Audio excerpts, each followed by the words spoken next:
Hi hello నమస్తే welcome to my channel Fatima vlogs. ఈరోజు గోంగూర పచ్చడి అండి, ఎండుమిరపకాయలతో కలిపి చేస్తున్నాను. నిల్వ పచ్చడి కాదు, మామూలుగా రొటీన్గా చేసుకునే పచ్చడి. మేము పచ్చిమిర్చితో కాకుండా ఎండుమిర్చితో చేసుకుంటున్నాము. అందులో కావాల్సినవి ఎండుమిరపకాయలు, వెల్లుల్లిపాయలు, జీలకర్ర, కొంచెం మెంతులు కావాలి.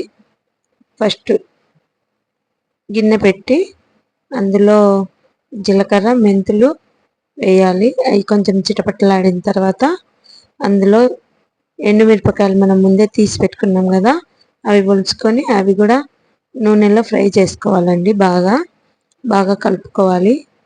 ముందుగా నా ఛానల్ చూస్తున్నట్లయితే లైక్ చేయండి, షేర్ చేయండి, సబ్స్క్రైబ్ చేసుకోండి. ఇంకా అట్లా బాగా బాగా వేపుకోవాలండి. బాగా బాగా వేయించుకొని అవి తీసి పక్కన పెట్టుకోవాలి. తీసి పక్కన పెట్టుకుని గోంగూర ఉంటుంది కదా, మనం ముందే కడిగి పెట్టుకొని ఉంటాము. ఆ గోంగూర తీసి అదే గిన్నెలో ఇంకా కొంచెం ఆయిల్ వేసి ఆ గోంగూర కూడా పెట్టేసేయాలి. పెట్టి బాగా ఉడకనివ్వాలండి. గోంగూర చూడండి ఎంత ఉందో, కానీ అది ఉడికిన తర్వాత చూడండి ఎలా అయిపోతుందో. ఈ ఎండుమిరపకాయలతో కలిసిన పచ్చడి అయితే బాగా వేడివేడి అన్నంలో బాగా టేస్ట్గా బాగా ఉంటుందండి. మేమైతే ఎప్పుడన్నా గోంగూర పప్పు కానీ పచ్చడి కానీ చేసుకోవాలంటే గోంగూర పప్పు అయితే పచ్చిమిర్చితో, పచ్చడి అయితే ఎండుమిరపకాయలు మాత్రమే వాడతామండి. పచ్చిమిర్చి అయితే వాడను. కొంచెం అందులో పసుపు వేసి కొద్దిగా సేపు ఉడకబెట్టాలి. కొద్దిగా చింతపండు కూడా వేసుకోవాలండి. కొంచెం కొద్దిగా రెండు పిచ్చలమైన చింతపండు వేసుకొని బాగా ఉడకనియాలి నూనెలోనే. నీళ్ళు మాత్రం వేసుకోకూడదండి, ఇంకా దాంట్లోనే నీళ్ళు వస్తాయి. చూడండి ఎంత అయిందో. చింతపండు వేస్తే తొందరగా ఆకుకూర అనేది ఉడికిపోతుంది, బాగా మెత్తగా అవుతుందండి. అందుకని చింతపండు వేసుకోవాలి. మామూలుగా అయితే పులుపు ఉంటుంది ఆ గోంగూర, పులుపు ఉన్న చింతపండు వేస్తే టేస్ట్ వేరే ఉంటుందండి. ఇంకా పట్టి పెట్టుకున్నాం కదా, నేను రోట్లో వేసి దంచుదాం అనుకున్నా కానీ కుదరలేదండి. ఎండుమిరపకాయలు బాగా ముందే వేయించి పెట్టుకున్నాం కదా, అవి మిక్సీ గిన్నెలో వేసి పొడి చేసుకోవాలండి. పొడి చేసుకొని బాగా అందులో జీలకర్ర అన్నీ వేసి పొడి చేసుకోవాలి.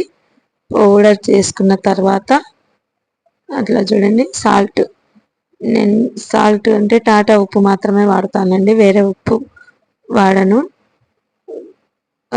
అట్లా బాగా మెత్తగా పట్టి పెట్టుకొని దాంట్లోనే గోంగూర కూడా వేసి ఇంకోసారి మళ్ళీ మిక్సీ వేసుకోవాలి. గిన్నెలో మళ్ళీ మిక్సీ వేసుకున్న తర్వాత మిగతా వెల్లుల్లిపాయలు పచ్చివేనండి, వెల్లుల్లిపాయలు ఉల్లిపాయలు రెండు కలిపి ముక్కలు చేసి పెట్టుకొని ఉండాలి. ఉల్లిపాయలు అవి రెండు కలిపి వేసుకోవాలండి. ఇంకా వేసిన తర్వాత ఇంకా మెత్తగా అయిపోతుందండి. కొంచెం పలుకుగా ఉంటే బాగుంటుంది గోంగూర పచ్చడి, దంచుకుంటే బాగుంటుందండి ఇంకా. కానీ నాకు టైం లేక నేను ఈరోజు మిక్సీకి వేసేసాను. అట్లా చూడండి బాగా మెత్తగా అయిపోయింది. అసలు స్మెల్ ఎట్లా వస్తుందంటే గుమగుమలాడుతుందండి, తినాలనిపించేంత సువాసన వస్తుంది.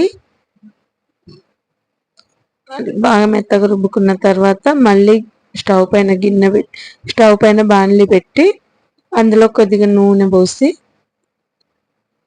వేసుకొని అందులో తాలింపు గింజలు అంటే పచ్చిశనగపప్పు, మినప్పప్పు వేసుకోవాలండి. జీలకర్ర, ఆవాలు వేసుకొని 4 ఎండుమిరపకాయలు వేసుకొని తాలింపు వేసుకోవాలి. తాలింపులోకి పచ్చికరివేపాకు మొత్తం కలిపి వేసుకోవాలండి. టేస్ట్ బాగా అదిరిపోయిద్ది. ఒకసారి మీరు ట్రై చేయండి. మీరు ఎలా చేస్తారో కామెంట్ పెట్టండి. ఎవరు కామెంట్లు పెట్టట్లేదు, అంటే బాగున్నాయా బాగలేదా అనే దాని మీద మీరు ఎలా చేసుకుంటారో, మీరు ఇట్లా చేసుకుంటారా లేదు వేరే ఇంకో విధంగా చేసుకుంటారా, ఎలా చేసుకుంటారో కామెంట్ రూపంలో పెట్టండి.